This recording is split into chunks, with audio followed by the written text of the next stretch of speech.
Camera आगे pose देथिबा ए दुई जण व्यक्ति कारनामा शुणिले आपण छाती भी थरी उठिबो।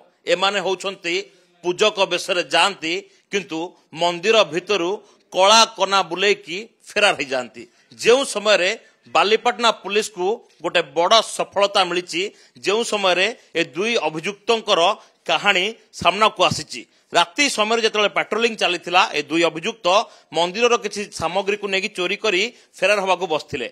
जड़े हूँ बरदा प्रसाद आचार्य और आउ जड़े हूँ आनंद आचार्य। एम दुई जन होती ब्राह्मण जातिर से पूरा भरपूर फायदा उठाती। जगतसिंहपुर आसी पुरी भुवनेश्वर रे एमाने रेकी करती। जो मंदिर तांको नजर रे पड़े सेठारे मागणारे काम करिवे पूजक हिसाब रे काम करिवार गोटे मिछ प्रतिश्रुति देकी से माने मंदिर को भी छाड़ती नाही। मां को गहना ठू आरंभ करी छोट मोट सबु जिनस एमाने नेकी चंपट मारती।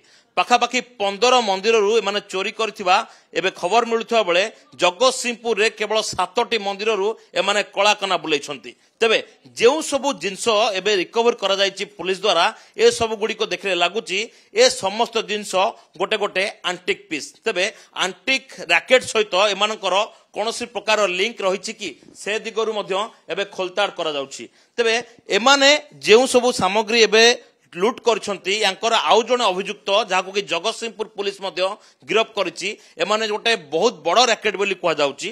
जगतसिंहपुर 3 जण को मध्य गिरफ करायथ खबर एबे पदाक आछि किंतु कमिशनरेट रे बालीपाटना पुलिस एमानकु गिरफ कर सरिया परे एमानकु एबे रिमांड रे आनिबो एवं रिमांड रे आनी पचरा उचरा करिबो। प्रकृत रे एमानकर एमओ कोन थिला, एमाने केमिति मंदिर गुडी को रेकी करूथुले, मंदिर भितरे प्रवेश करिया ठो बाहरिया पर्यंत एमाने केमिति गोटिए चुटकी रे पूरा मंदिर को सफा कर दउथुले। जहाँ को आज पर्यंत पुलिस धरी पार नथला त कमिशनरेट पुलिस आकु गिरफ करिछि। एवं ए अभियुक्त माने रिमांड रे आसले जणा पड़िबो एमाने केवल 15 मंदिर ना आउ को मंदिर रे चुना लगैछंती।